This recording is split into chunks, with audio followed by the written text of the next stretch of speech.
안녕하세요. 정문일침입니다. 종합 주가 지수를 한번 보도록 할게요. 오늘 주가 전체적인 흐름하고요. 지지하장이 어떻게 형성되어 있고 전체적으로 한번 보도록 해볼게요. 종합 주가 지수죠. 지금 현재 오늘 내일 모레 만기주 지금 다가오고 있고요. 그죠? 그 다음에 시장이 생각보다 그렇게 강한 모습은 아니죠. 위치에서 결정나는 경우가 많겠죠. 지금부터 한번 쭉 봐보도록 할게요. 먼저 일봉을 한번 볼까요? 종합주가지수를 일봉 보시면 지금 아래쪽에 표시되어 있는 것은 보다시피 요게 외인이고 요건 기관이고 요건 개인이에요. 그 다음에 여기 보시면은 4일 전에 그러니까 지난주 금요일쯤 됐죠. 오늘 수요일이니까 그죠? 금요일하고 월요일하고 좀 외인이 사다가 다시 또 어제랑 오늘은 좀 팔고 있는 것 같아요. 모양새가 그죠?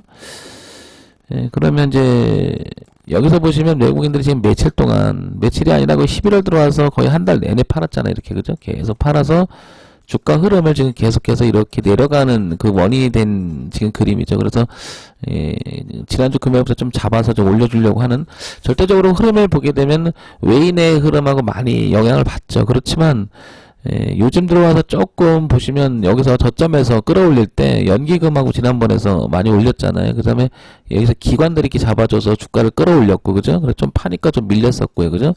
근데 보다시피 다시 기관은 이렇게 팔았다는 사실이에요. 그리고 지난주 여기 언제부터냐면은 지수로 보면 2090선에서 조금씩 사기 시작했다라는 거거든요. 그죠? 그러면서 좀 여기서 지금 머물러 있죠. 수급의 주체의 흐름은 대단히 중요한 의미를 가져요. 그런데 여기서 한번 볼게요. 여기서부터 개인들은 지금 계속 사죠. 주가가 오를 때도 사고 여기 보시면 그죠? 오를 때도 사고 요즘에는 뭐 개인들도 이런 부분을 잘하는 것 같아요. 오를 때도 사고 그러는데 밀릴 때 지금 계속해서 이 부분에서 다 받아준 게 개인이에요. 그러면 팔을 때 그죠? 번질 때 받아준 주체가 거의 개인이 주도가 돼서 받고 있음을 알 수 있어요. 물론 여기서 받아서 전체적인 이렇게 보게 되면 단가 추정치에 대한 근방위 정도 와 있죠. 그래서 물려 있는 형태는 아니죠, 그죠? 약간 그 뭐라 그럴까 보합 정도 이렇게 머물러 있는 거죠. 그러니까 지금 지수에서 보면 2060이라고 하는 자리는 대단히 중요한 자리라는 걸 알 수 있다라는 거죠. 엊그저께 이렇게 지난주에 이렇게 저가였던 2050 6선이나 2선, 그러니까 2060선이 굉장히 중요한 의미를 갖는 거죠. 자, 그러면 전체적으로 우상향으로 가는 이 글목에 지금 보시면 어때요? 채널. 이게 종합주가 일봉이 이렇게 그려졌잖아요. 그래서 자연스럽게 흘러가는 건 맞죠. 그죠? 그러나 왜 지금 이 자리를 못 넘어가고 지금 이 걸려있느냐 이렇게 보게 되면 고가가 이렇게 낮아지는 그림이 지금 걸리고 있는 거죠. 지금 그 자리에요. 그래서 2100선 되게 중요한 위치에 있는 거죠. 그래서 제가 2120원이 아니라 2120을 한 번쯤 올라갔다가 다시 이렇게 눌러주었다가 이렇게 튕겨나가는 모습이 나오면 좋을 것 같거든요. 그죠? 그러면 자연스럽게 저가를 높이면서 저가를 높이면서 우상향으로 가는데 지금 현재는 이렇게 고가가 낮아지면서 충돌하고 있는 거죠. 그러니까 고가가 자연스럽게 낮아지는 부분도 있고 전체적인 흐름은 저가를 높이면서 높여보려고 굉장히 노력하는 부분이 있는 거죠. 그런데 제가 이때부터 이 꼭지점 이때부터 주식은 반 이상은 청산해서 정리를 하자. 그래서 이 밀릴 때 좀 그렇게 많이 당황하지는 않았습니다. 제가 이끄는 방에서는. 그런데 제가 지금 올라올 때 반 이상은 좀 줄여달라 이렇게 얘기를 많이 드렸죠. 그래서 기회를 주는 종목들을 가지고 있다 그러면 정산해 주는 게 좋을 것 같고 수익 나는 것은 반 정도만 털어줘도 부담이 덜 하잖아요. 잘 보시면 제가 왜 이런 얘기를 드리냐면요. 지난번에도 보시면 9월에서 10월 달에 저가가 높아지다가요. 이렇게 한번 눌림을 주잖아요. 이렇게 그죠? 눌림을 줬다가 다시 이렇게 튕겨나가서 이렇게 다시 시세를 주잖아요. 그러니까 이런 모습을 한번 보세요. 그러면 지금도 이렇게 내려왔는데요. 문제는 이거예요. 제가 왜 줄이라고 하자고 그랬냐면 이렇게 됐을 때는 아직 이 흐름을 깨지 않았었거든요. 내려온다 하더라도. 그런데 지금 보시면 어때요? 흐름을 깼죠. 이렇게. 그러니까 여기서 제가 기회를 주면 좀 자르자고 하는 이유도 거기 있는 거예요. 물론 이렇게 될 수도 있고요. 이렇게 다시 꺾일 수도 있고요. 여기서 올라갈 수도 있어요. 그런데 모르잖아요. 중요한 건. 모르기 때문에 우리가 그 매매를 할 때 기준이라고 하는 것은 수치로 말하는 거지 그냥 추상적인 오늘 분위기가 좋아요, 분위기가 나빠요 이런 표현을 쓰게 되면 여러분 당황스럽죠. 그렇게 되면 매매 기준점이 사라지게 되니까 모든 표현 자체가 추상적으로 되게 되면 어떻게 돼요? 항상 느낌으로 가죠. 오늘 괜찮을 것 같은데? 오늘 오를 것 같은데? 내릴 것 같은데? 이런 표현들을 머릿속에서 자꾸 지워나가시기 바랍니다. 그래야지 막연했던 추상적인 게 구체성으로 다가오지, 수치로 얘기를 해줘야지, 그 다음에 개념으로 얘기를 해야지. 그게 없는 상태에서 뭐 시황이 좋고 아무리 얘기를 해보세요, 기준 잡아나가기 쉬운가? 그렇지 않을 겁니다.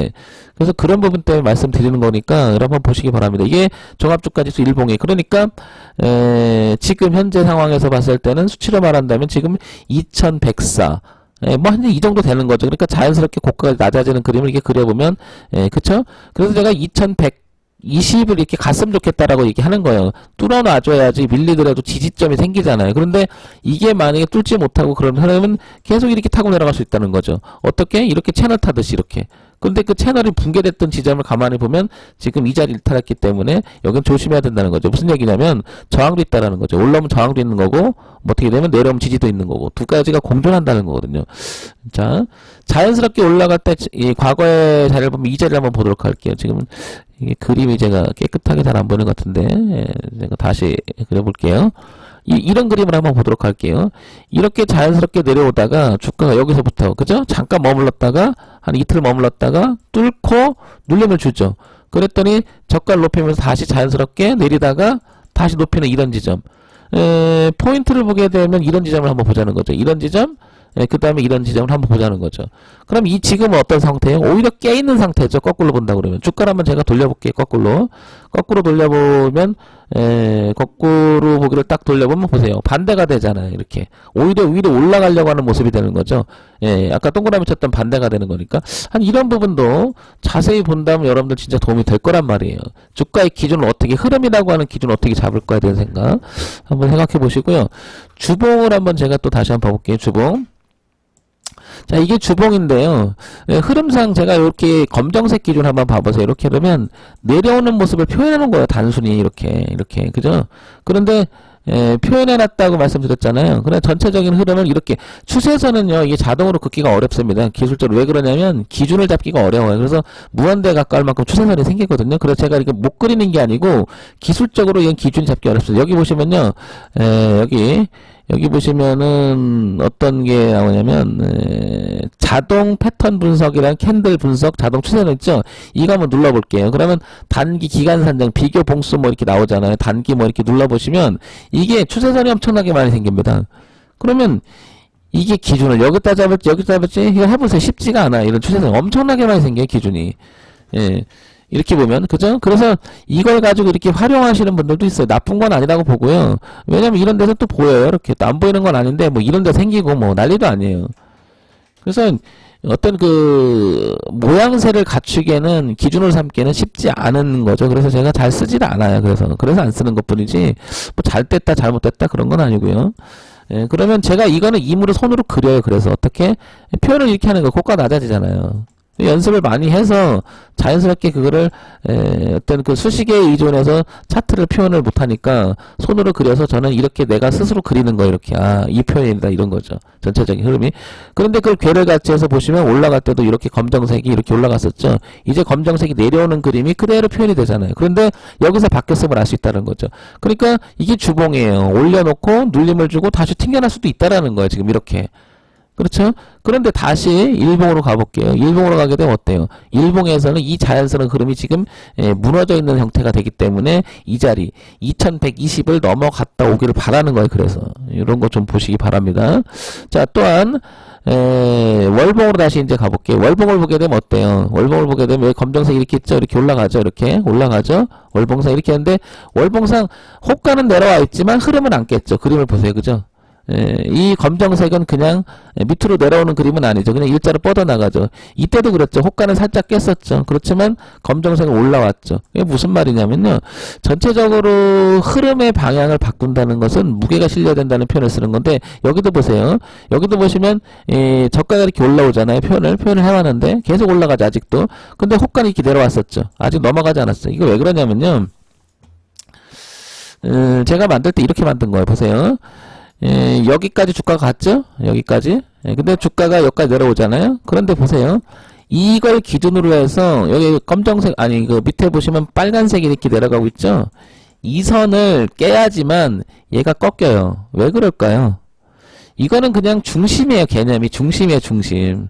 파동의 그냥 중심의 개념입니다. 무슨 말이냐면 주가의 흐름을 저는 이렇게 보는 거예요. 기본적인 생각이 뭐냐면 이렇게 파동을 쳤다고 해서 이런 선들을 기준으로 삼는 게 아니고요. 그렇게 되면 조금 흔들리면 다 깨져버리죠. 이게 아니라 저는 이렇게 생각하는 거예요. 주가는 일정한 흐름이 있다라고 이렇게 가정을 해본 거예요. 그래서 그 안에서 주가라고 하는 것은 뭐 랜덤하게 오르기도 하고 내리기도 하고 뭐 이렇게 되는데 이걸 즉 채널을 벗어나야지만 이게 흐름이 바뀐다고 보는 개념이에요. 그러게 왜 그러냐면 기업 가치가 오르기도 내리기도 하는 거잖아요. 그러니까 이번 달에는 수익이 났다가 다음 달에 수익이 좀 들라고 이익이 좀 들라고 기업 가치가 저는 그런 가정 속에 보는 거예요. 그 안에서 뭐 근데 전체적인 통계를 보니 기본적인 흐름이 업황이라든지 성장성이라든지 수익성이라든지 이런 부분들이 매끄럽게 잘 가고 있다라고 이렇게 뭐 하는 거예요? 가정을 해보는 거죠.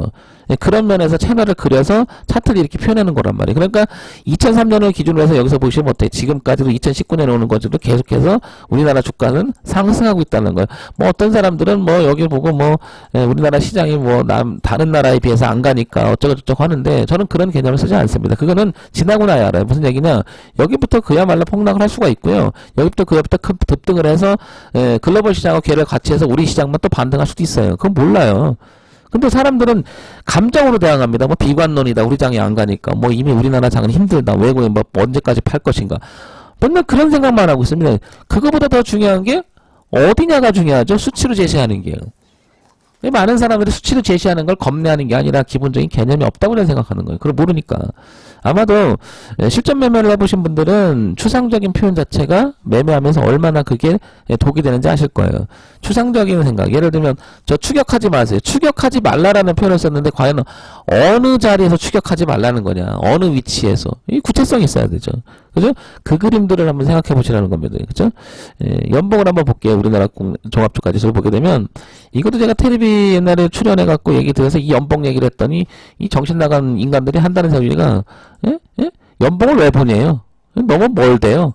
그런 막연한 소리를 하고 있어요. 그 당시도 제가 이 저점을 2019년도에 여기 할 때 21선에 연봉에서 자리가 있었고 추세라인이 걸립니다. 이렇게 아시겠지만 그죠? 전체적인 흐름에. 이 얘기를 했더니 너무 멀대요. 그런 이상한 소리를 하고 앉았고. 그러니까 모든 게 감정으로 대하는 거예요. 저 같으면 제가 이걸 보지 않았다. 그런데 어떤 전문가님이 이렇게 표현했다면 저는 그럴 것 같아요. 그것도 일리 있는 얘기입니다. 라고 할 것 같아요. 그냥. 인정을 할 건 인정하면 되는데 그걸 자꾸 자기 감정대로 한단 말이에요. 대응을, 매매를. 그게 가장 나쁜 거예요. 예를 들면 이런 것도 보세요. 고점을 흐르는 이렇게 그렸을 때 여러분 보세요. 이런 흐름들을 봤을 때 여기 과연 이거를 뭘로 설명할 건데요. 이런 부분도 있잖아요. 근데 저런 거 무시하고 저거는 그냥 뭐 지나고 났으니까 그러네. 말도 안 되는 소리 하고 있어요. 말도 안 되는 소리. 지나고 난 게 아니죠. 저게. 지금 진행형이라고 말하는 거죠. 오히려. 여러분들 개념을 점점 구체성 있게 자꾸 만들어 가야 돼요. 그러면 다음에 여러분이 한번 볼게요. 그러면 어떤 사람은 줄을 이렇게 칠 거예요. 그쵸? 어떤 사람은 줄을 이렇게 칠 거고요. 상관없어요. 저는. 상관없다고 봐요. 왜 상관없다는 표현을 쓰냐면요. 여기서 바로 받지 말고 확인하고 이렇게 하면 어떻게 돼요? 그때부터 이 안에 이 연봉이에요. 그러면 월봉, 주봉, 일봉 꺾는 걸 보고 해도 안 늦어요. 개념이 개념. 이 기술적 분석을 안 해본 사람들이 이상한 소리를 합니다. 정말 댓글 다른 거 보니까 가관도 아니에요. 뭐 기업 가치가 어쩌고 저쩌고 그래서 뭐 대기업인데 죽지 않을까 죽게 4배 두겠냐. 그러니까 이건 주식이 올라갈 것이다. 그런 이상한 소리를 합니다. 자기가 창피한 줄 아세요? 그런 표현 쓰는 사람들은. 응? 창피한 걸 알아야지. 그게 말이에요. 뭐예요 이게. 그렇게 따지면 대한민국은 저력 있습니다. 고조시험 때 반만년 이혼 역사를 주구한 역사를 했기 때문에 우리나라 제패할 겁니다. 여러분. 응? 그거는 프라이드고 대한민국의 어떤 스스로 뭐 자부심이고 이런 거지. 주가 매매할 때는 그 감정적인 얘기를 하면 안 돼요. 객관적으로 제시하라고. 객관적으로. 응? 그럼 무엇이 객관적이냐라고 또 뭐냐면 또 털을 다를 거예요. 왜? 알 수 없으니까. 그러기 때문에 주식 매매가 말이 많은 거예요. 서로가. 그래서 서로 썰을 풀기 바빠진다고 막. 맞다 틀렸다. 그걸 논하기 전에 기준을 잡고 내 기준은 이러이러해서 이런 근거에서 이런 기준인데 여기를 벗어나면 난 이렇게 대응할게. 이게 맞지 않을까요? 대응적인 차원에서 논할 필요가 있다라는 거예요. 그 주식 매매 하루아침에 끝날 게 아니잖아요. 계속 이어갈 거니까 어떻게 돼요? 사고 팔고 반복할 건데. 응? 어떤 사람은 이제 가치 투자라는 입장에서는 가치 투자, 하나의 기업 가치 성장세를 보고서 나는 오래 묻어둘래. 틀린 말 아니에요. 다 맞는 말이에요. 그런데 급변하는 시대에서 그것도 어떻게 보면 어떻게 돼요? 위험 리스크는 존재한다는 것을 깨우쳐야죠, 서로가. 그러면 그 부분에서 대응을 어떻게 할 거냐고 물었을 때 저는 그래도 금액적인 저 부분에서 이렇게 버텨보이고, 아니면 어차피 제가 여유 작업으로 들어갔으니까 한번 제가 갈 때까지 가볼게요. 이런 거는 상관이 없어요. 그런데 쥐뿔도 돈도 없으면서 뭐 가치 투자한다고 얘기를 하고, 안 맞아요, 안 맞아, 앞뒤가. 예? 200만원 가지고 가치 투자한다고 얘기를 해요. 200만원 가지고. 예? 틀린 건 아닌데 상황이나 정황이나 자기가 가지고 있는 자본력이나 뭐 이런 걸 고려를 해야 될 거 아니에요. 또 이런 얘기 했더니 저한테 노원석쌤 비난합니다. 뭐라고 얘기하면 네가 워렌 버핏을 너무 무시하는 거 그 사람이 훌륭하지. 네가 워렌 버핏을 나 이러니. 그러면 이 세상에 살아갈 사람, 발언할 사람 한 명도 없어요. 이런 얘기랑 똑같아요. 어떤 분야에서 얘기하면 전문가가 최고봉 있으면 그 사람 밑에는 다 발언을 하지 말아야 된다는 얘기입니까? 그렇잖아요. 어떤 사람이 A라는 사람이 학설을 했는데 너무나 훌륭하고 다 인정을 받았어. 근데 그 밑에 있는 사람은 그 얘기는 하면 안 됩니까? 학설도 깨지는 거예요, 여러분. 개념도 깨지는 거고. 서로적 사회적 합의가 있으면. 그리고 더 훌륭한 거 발견할 수가 있는 거예요. 그게 인간이 가지고 있는 기본적인 한계고 인정할 때 아름다운 거지. 뭐 자기들이 신이에요? 그래갖고 우깁니다. 박박박박. 대부분이 초보분들은 이런 부분들을 지금 제가 얘기는 잘 모를 거란 말이에요. 근데 하면 할수록 자꾸 그럴 거래요, 본인들도. 그게 왜 그러냐면 이평선만 가지고도 하나 얘기를 해보면 이런 거예요. 이평선을 얘기를 할 때 22평선 중요하잖아요. 이렇게 얘기를 해요. 왜 중요한지는 논하지 않고요. 중요하잖아요. 이평선 21선이 중요하다고 말씀하셨잖아요. 왜 중요한지 한번 우리 얘기해볼까? 그러면 다들 그렇게 말해요. 이평선 21선 중요하다고. 그리고 박박 우깁니다. 21선 중요해요. 이러면 안 된다는 거죠. 그게 우기는 거예요, 제가 보기에는. 그게 우기는 거예요. 21선이 중요하지 않다는 말이 아니고 왜 중요한지, 의미가 있는지. 그러면 내가 지금 매매하는 종목에서 21선이 갖고 있는 의미가 있는지 없는지 한번 판단해보는 그런 기준을 갖고 자꾸 얘기를 해서 접근해서 구체성 있는 매매를 해야지 막연해지면 여러분 힘들어진다는 거죠. 제가 그래서 아침에 오늘 그 종합주가지수 흐름에 대해서 잠깐 얘기를 하면서 얘기를 드렸는데요. 이건 한번 볼게요. 제가 분으로 한번 넘어가 봅시다. 이렇게 넘어가면 제가 이게 5분봉이죠. 5분봉을 표현하는 건데요. 28, 29 지난 11월부터 이렇게 보면요. 이때부터 내리죠. 이렇게. 마찬가지예요. 제가 표현을 그렇게 해놓은 거예요. 동일하게 보려고. 그게 크든 작든 고점이 낮아지잖아요. 이렇게. 그죠? 작은 봉의 흐름이. 예, 흐름이 이렇게, 그죠? 그런데, 낮아짐과 동시에 저점도 이렇게 낮아졌죠. 그죠? 낮아졌는데, 이제 이렇게 돼서 어떻게 돼? 저점을 조금씩 높여가려고 하는 모습이 나오죠. 그러니까 이 부분은요, 우리가 고점이 낮아졌다가 저점을 높아가는, 소위 말해서 변곡이 시발점일 수도 있어요. 계속 이런 식으로 올라가 준다 그러면. 이렇게 흐름이죠. 그래서, 이 흐름이라고 하는 표현을 썼을 때, 흐름이 무엇이냐고 얘기했을 때, 고점이 낮아진다, 저점이 높아진다라는 표현을 빌어서 쓰는 거죠. 그래야지 개념이 잡히잖아요. 그죠? 그래서 전체적인 흐름이 내려왔다 이제 턴하지 않을까 이렇게 조심스럽게 뭐 하는 거예요? 흐름을 인정하고 바라보는 거죠.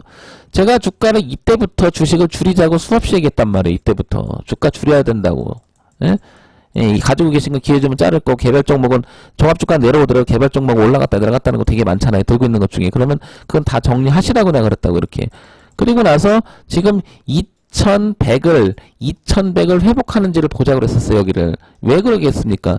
전체적인 내려왔던 중심폭, 즉, 이 위에서 물린 사람도 있고, 이 밑에 산 사람도 있고, 서로 충돌했잖아요. 그죠? 그래서 여기를 뭐라고 그래요? 매물 저항대라고 얘기를 하는 거예요. 매물 저항대라고 말하는 게보다는 매물 저항 가능성이 높다 이렇게 표현하는 게 맞던 거죠. 그래서 지금 현재 시각이 2019년 12월 11일 오전 9시 49분인데 이 자리가 어쩌면 머물러 수도 모르는 거란 말이에요. 네, 그래서 여기 보시면 이 매물 이렇게 보이시죠? 이렇게. 지금 여기 엄청나게 거래가 많이 되잖아요. 지금 이렇게 매물이, 그죠? 이렇게. 이 매물대 차트니까, 기본적으로. 그러니까 얘가 지금 거래가 되는 이 지점에서 어떻게 돼요? 안착이 돼서 이렇게 갈 것이냐, 아니면 다시 이 매물이 올라가는 척 하다가 흡수를 주고 이렇게 떨어져 저항대 돼서 이렇게 빠질 수도 있잖아요. 그죠? 그러니까 되게 중요한 자리란 말이에요. 그죠? 그렇게 파악을 하는 거죠. 그러면 전체적인 흐름을 보게 되면 여기를 한번 볼게요. 여기선을 보게 되면 지지를 했죠? 저항을 했죠? 지지를 했죠. 이런 부분들이 시장이 제시에는 하나의 중요한 뭐가 되는 거예요? 중요한 자리가 되는 거예요. 가격선에서는 이렇게. 2084 정도라든지 2086선이 그러면 얘가 미끄러져서 내려와서 이 자리에서 지지해서 이렇게 나간다는 것은 의미가 있는 거죠. 근데 만약에 이렇게 깨서 이렇게 깨면 어떻게 돼요? 지지와 저항도 저항있지만 매물 저항까지 섞여버리면 어떻게 이 저항 맞고 이렇게 해서 계속 내려올 수 있다라는 거죠. 이런 거 잘 들어보시고 여러분들도 하나하나 보시면 흐름이나 이런 것을 파악을 해서 매매한다면 도움이 된단 말이에요. 그러면 대세는 거스르지 마라. 기본적으로 종합주가지수가 이쪽으로 돌게 되면 어떻게 돼요? 내가 가지고 있는 주식은 웬만하면 기회를 주면 좀 정리하는 쪽에 갔고요. 맞죠? 예, 그렇게 나가는 거죠. 그런데 이렇게 그러니까 항상 결과론으로 보시면 안 돼요. 아, 내가 이날 잘랐더니 반등을 하더라. 갖고 있을 걸. 그렇게 따지면요. 맨날 이거죠. 그거죠. 예, 10년 전에 내가 삼성전자 가지고 있어야 되는데, 내가 뭐뭐 했어야 되는데, 샀어야 되는데, 일상생활에서부터 그런 게 한두 번입니까? 내가 이 여자랑 결혼하지 말았어야 되는데, 내가 저 사람과 결혼했어야 되는데, 맨날 결과론적으로 삽니다. 그럼 평생 못하게 돼요. 미래 가치는 아무도 몰라요. 그러니까 대응적 가치라고 하는 부분들을 주식에서 잘만 적용하시면 이 부분을 한번 잘 생각해 보시면 도움이 되지 않을까 이렇게 생각이 됩니다. 아시겠죠? 20분간 제가 얘기 드렸는데요. 정문을 치렀습니다. 여러분 좋아요 구독 신청 많이 해주시고요. 꾸준한 시청 바랍니다.